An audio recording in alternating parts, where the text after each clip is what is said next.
este jueves celebramos una fecha muy especial. Llega el Día del Libro. Hay actividades, hay diferentes oportunidades para conocer más sobre la literatura y precisamente esto es lo que vamos a hacer en el programa de esta semana. Hoy nos visita Reyes Monforte. No se pierdan su última publicación, La mirada del mal, en el que nos acercaremos a la figura de Leni Riefenstahl. Pero es solamente una de las propuestas que tenemos para hoy. No se lo pierdan, porque aquí comienza el Rincón de la Cultura.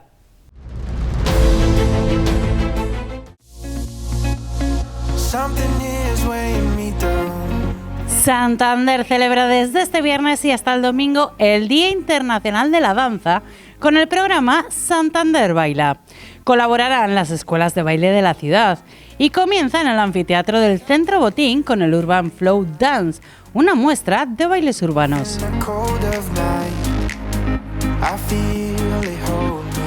Ya el sábado habrá una clase de barra de ballet, ejercicios de danza clásica, estampas boleras, la tarde de feria y coreografías de flamenco, español y rumbas, además del folclore cántabro de nuestras raíces. Una jornada que finalizará con la gala de las escuelas desde las 6 de la tarde.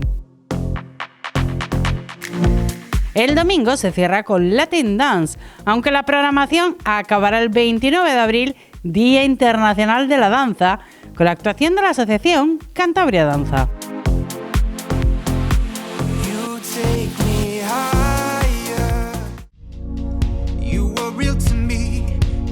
Vuelve el Café Científico, en esta ocasión a cargo de Antonio Marín Franch, del Centro de Estudios de Física del Cosmos de Aragón, con una conferencia titulada Entre destellos lejanos, diseccionando la luz del universo.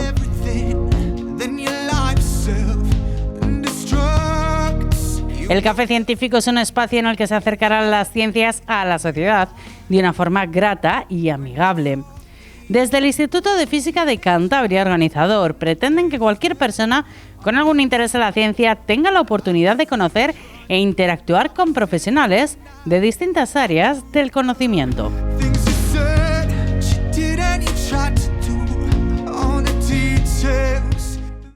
Y más allá del oscuro, ¿será que todos tenemos miedo alguna vez?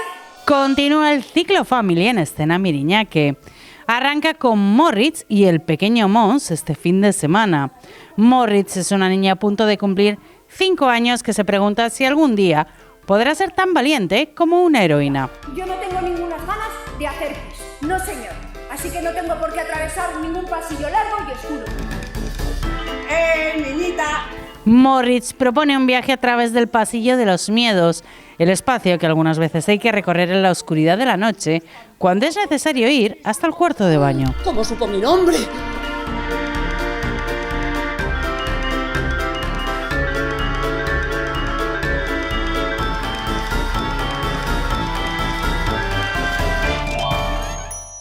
Títeres y objetos componen el escondite de la abuela. Por el error de un rey, se silenció el horizonte, se cubrió de sombra la tierra.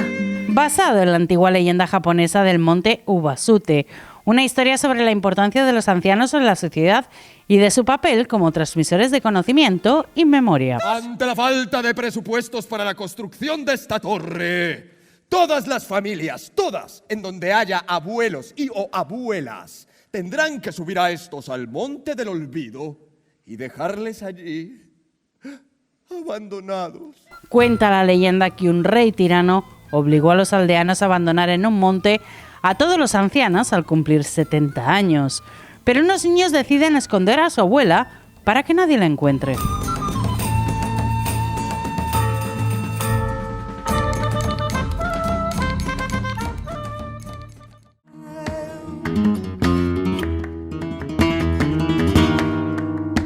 Este viernes llega la 6ª cita del ciclo de flamenco en el Cine Los Ángeles, protagonizada por la cantaora Montse Cortés.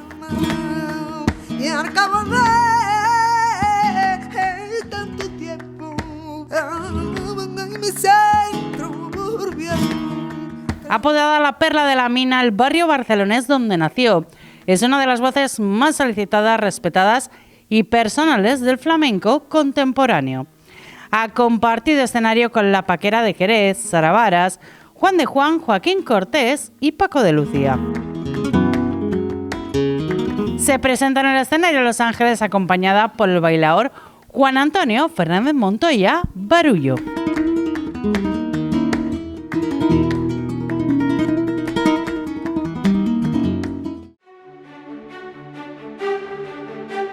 El Museo de Arte Moderno y Contemporáneo acoge este sábado una nueva actividad de su programación didáctica para las familias.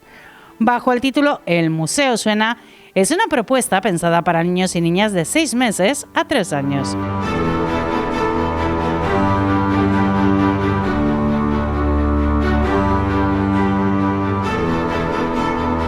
Una forma diferente de recorrer el museo a través del sonido. Un taller coordinado por Adrián Alonso.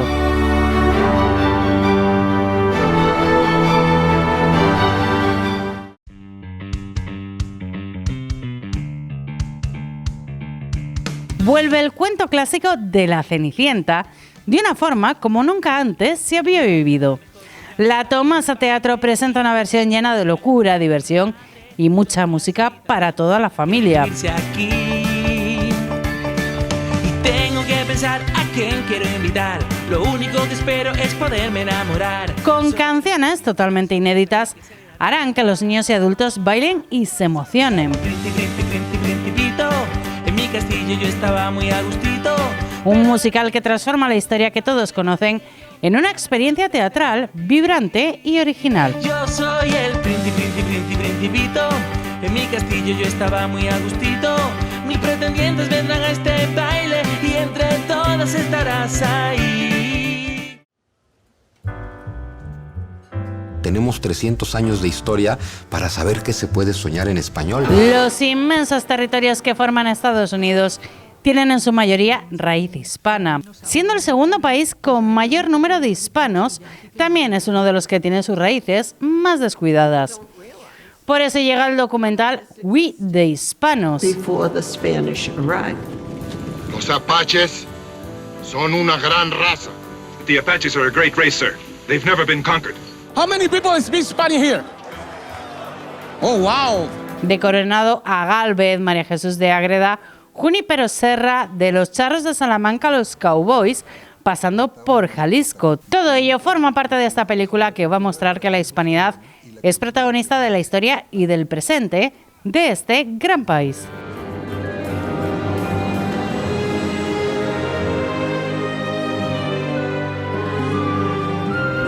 ¿Sueño americano? Bueno, el sueño americano ha existido desde Colón. Desde entonces existe el sueño americano.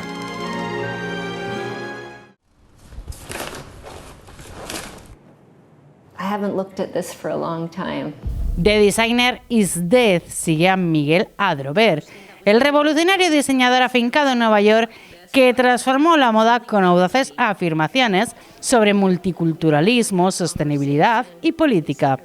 Fue considerado el futuro de la moda, pero desapareció del foco y buscó nueva inspiración en Mallorca. And they're magic, right? Este documental repasa su extenso caída y renacimiento a través de material de archivo inédito, desfiles nunca vistos y entrevistas con colaboradores. My bank account is $16. I promise anyone's great. He wanted New York to see the beauty of someplace else. La Sociedad Prehistórica de Cantabria ofrece una conferencia entre Opida y Berracos, un viaje al mundo betón en 2 etapas. Será impartida por el doctor y catedrático emérito de Arqueología de la Universidad de Cantabria, Miguel Cisneros. Es el anticipo de la salida que entre el 30 de abril y el 3 de mayo se realizará a Ávila para visitar los castros betones de Ulaca, El Raso y Las Cogotas, además del Centro de Interpretación de la Cultura Betona y el Museo de Ávila.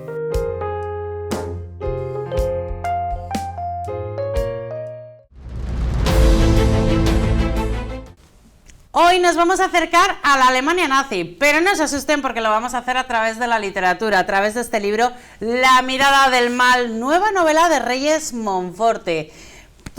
Mejor que yo que se lo cuente ella el argumento que está y de qué trata este libro, porque la tenemos hoy con nosotros en Popular Televisión. Reyes Monforte, bienvenida. Muchísimas gracias. Bueno, no solo a la Alemania nazi, nos vamos a acercar a esa República de Weimar, a ese Berlín pecaminoso, a esos años 20 que fueron tan locos, sobre todo esa vida nocturna tan disparada donde el travestismo fue la estrella. Nos vamos a ir al Hollywood dorado, nos vamos a ir al ascenso del fascismo por toda Europa, a los Juegos Olímpicos de Berlín 1936, es decir, que vamos a hacer un viaje bastante completito. Un viaje en el tiempo. Y es que vamos a conocer a un personaje más a fondo. Cuéntanos en quién está basada La mirada del mal. En Leni Riefenstahl, la cineasta de los nazis, así fue conocida, para bien o para mal. La mujer más famosa del Tercer Reich, la amiga de Hitler, los ojos de Hitler. Lo que pasa que de los ojos de Hitler pasó, a raíz de La noche de los cristales rotos, a convertirse en la mirada del mal.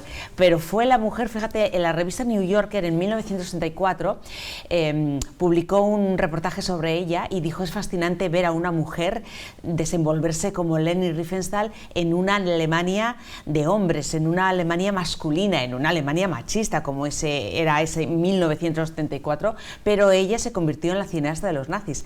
Ella, lo más conocido, o uno de los más conocidos que hizo, fue El triunfo de la voluntad, ese documental sobre el 6º Congreso del Partido Nacional Socialista, y el New Yorker, la revista, decía: es asombroso ver a una mujer dando órdenes en un estadio donde hay 250.000 personas y todas ellas saben quién es esta mujer vestida de blanco, en contraste con el verde de los uniformes de las SS, que va dando órdenes a diestro y siniestro y todo el mundo la hace caso. Y lo primero de todo, ¿cómo consigue una mujer llegar a este nivel? Siendo muy buena, porque Leni Riefenstahl es verdad que es un personaje muy controvertido, muy polémico por esa relación con Hitler, con esa relación con el Tercer Reich, pero su talento artístico es indiscutible. Además lo dice todo el mundo, no porque lo diga yo, porque he escrito La mirada del mal, no. Fíjate, Steven Spielberg, que además es judío, siempre dice que es la mejor directora de cine del mundo. Coppola, Quentin Tarantino, Mick Jagger, Walt Disney, Charles Chaplin. Fíjate, Charles Chaplin le envió un telegrama cuando ella todavía ni siquiera había conocido a Hitler, pero ella ya era una actriz muy famosa, era la novia de Alemania y también había dirigido su primera película, que se llamaba La luz azul. Y cuando Charles Chaplin vio su primera película, le envió un telegrama diciéndole: enhorabuena, ha venido usted para poner patas arriba el mundo del cine, y si no le importa me voy a basar en su técnica audiovisual para mi próxima película, que fue Tiempos modernos, y lo hizo.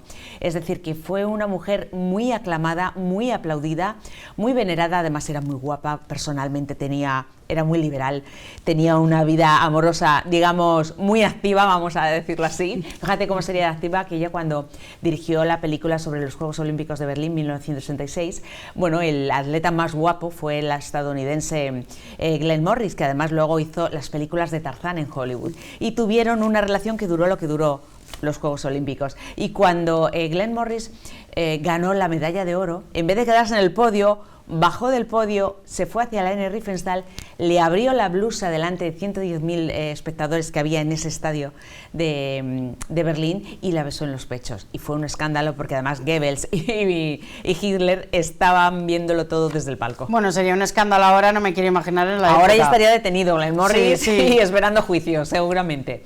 Bueno, siempre se ha dicho que tenía también mucho carácter, Leni. Tenía muchísimo carácter, fíjate, ella fue, después de la Segunda Guerra Mundial, después de que se conociera el suicidio de Hitler, ella fue detenida tanto por los estadounidenses como por los franceses. Y en el interrogatorio, que una de las últimas partes de La mirada del mal es un capítulo entero, que es el interrogatorio, es ese diálogo, le preguntó el interrogador: ¿pero usted no sabía lo que sucedía en los campos de concentración? Y ella, en vez de quedarse callada, como tenía ese carácter muy vehemente y además era muy soberbia, le dijo: yo no lo sabía, los alemanes no lo sabían, pero ustedes, los aliados, sí, porque tuvieron dos informes, uno en 1941, y era verdad, uno del oficial Pilecki, del oficial polaco, donde se contaba lo que había pasado y lo que estaba pasando en Auschwitz, y luego el famoso protocolo Auschwitz, que es, bueno, ese protocolo que hicieron los dos presos que se escaparon de Auschwitz, y los aliados no quisieron intervenir. Y de hecho, cuando muchos supervivientes del campo de Auschwitz se enteraron de la pasividad de los aliados, se lo echaron en cara, dijeron: ojalá hubiesen ustedes bombardeado ese campo de concentración de Auschwitz-Birkenau, porque habríamos muerto muchos, pero no tantos como su pasividad permitió. Es decir, que ella no se callaba ante nada. Ella, cuando le decían, es que usted contribuyó a hacer bonito el nazismo, ella decía, bueno, pero ¿qué pasa? Que la belleza es fascista, ¿desde cuándo? Yo solo quería hacer bonito lo que grababa. Luego está ya en cada uno si nos lo creemos o no nos lo creemos. ¿Pero fue una víctima del momento, de las circunstancias, o fue una colaboradora? Esa es la gran pregunta.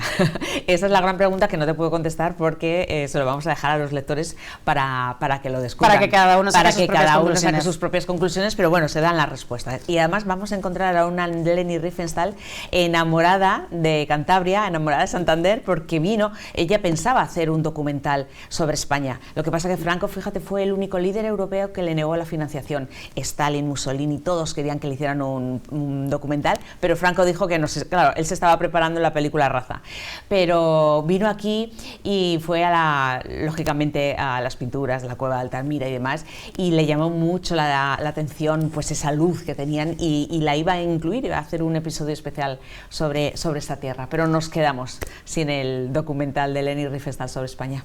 En la parte artística, ya cuando salió a la opinión pública lo que era los nazis, los proyectos desde la noche de los cuchillos largos, sí que es cierto que se la dio la espalda. Aparte de en Alemania y en los países de la órbita, Hollywood, por ejemplo, la gran meca del cine, la dio la espalda. ¿Le pasó algo similar a lo que existe ahora con la cultura de la cancelación, o no llegó a esos niveles? Exactamente lo mismo. Ahora la llamamos la cultura de la cancelación, antes se llamaba boicot. Fíjate, ella llegó a Estados Unidos el 4 de noviembre de 1938 para promocionar la película sobre las Olimpiadas, Olimpiada.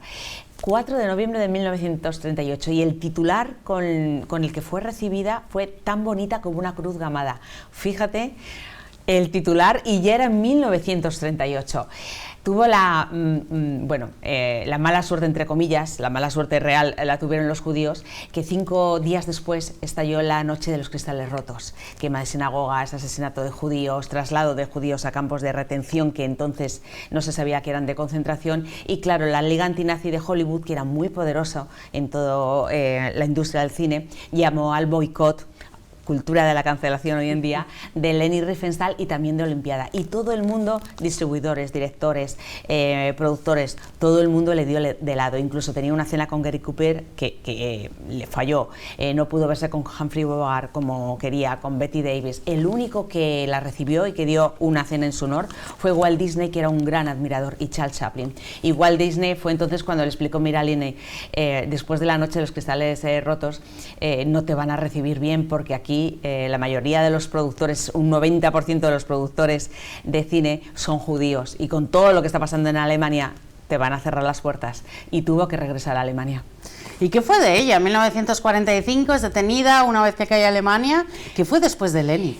Pasó 3 procesos de desnazificación y los 3 los superó. Ella fue declarada compañera de viaje por simpatía u oportunismo, y subrayaron en la sentencia lo de oportunismo, porque realmente lo que fue Leni Riefenstahl fue una oportunista. Ella sabía que le gustaba personalmente a Hitler y sobre todo profesionalmente a Hitler, con lo cual sabía que le iba a dar todos los medios, todo el dinero del mundo. Fíjate cómo sería que Hitler le dio 5 millones de marcos en plena Segunda Guerra Mundial, que toda la plana mayor del partido decía, pero este dinero debería ir a armamento, que estamos en plena guerra, y sin embargo Hitler sabía perfectamente que la política y el cine tenían una gran influencia en el público, y utilizaban esa influencia para mandar el mensaje, para manipular a la gente. Por eso quiso contratar a Leni Riefenstahl, porque fíjate, la responsable del poder visual del nazismo no es Goebbels, como muchos creen. Él fue responsable de la propaganda, pero del poder visual del nazismo, la responsable fue Leni Riefenstahl. Fíjate cómo sería que el presidente Roosevelt en Estados Unidos le pidió a nuestro Luis Buñuel, que por entonces estaba trabajando en el Museo MoMA de Nueva York, exiliado de la Guerra Civil Española, que hiciera un montaje antifascista del Triunfo de la Voluntad, porque él decía, él había visto la película y él decía que daban ganas de hacerse nazi viendo esa película. Decía, como los estadounidenses vean esa película, van a creer que los nazis son superiores. Luis Buñuel hizo el montaje antifascista, pero él mismo dijo, es que es imposible, la calidad es tan buena que no hay manera de que los nazis parezcan malos. Van a parecer buenos en esta película. Reyes, con esto nos vamos a despedir con esta interesantísima historia, y dejando abierto también al público para que lea el libro La mirada del mar y saque sus propias conclusiones sobre esta figura tan controvertida. Muchas gracias por haber estado con nosotros. Muchas gracias a ti.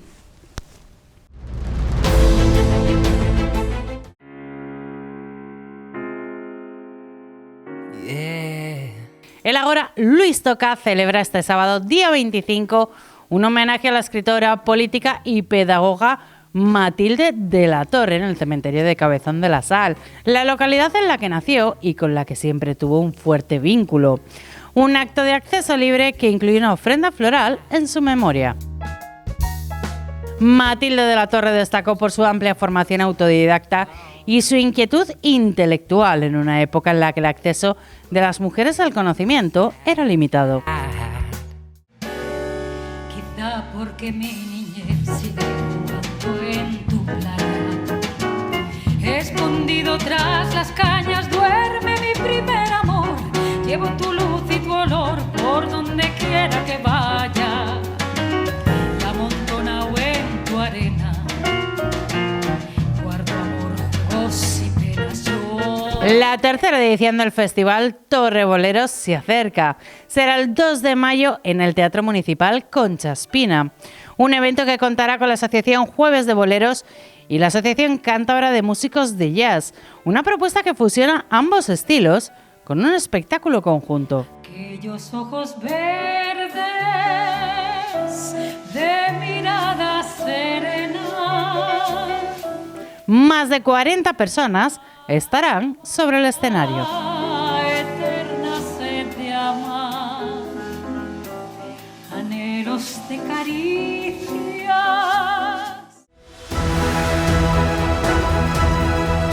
Soto de la Marina ha preparado la segunda edición del Geofest Salitre y Verdín. Llega el 1 de mayo con un amplio programa de actividades para todos los públicos que combina naturaleza, ocio y música y que tendrá un trasfondo solidario a beneficio de la asociación Apapachando.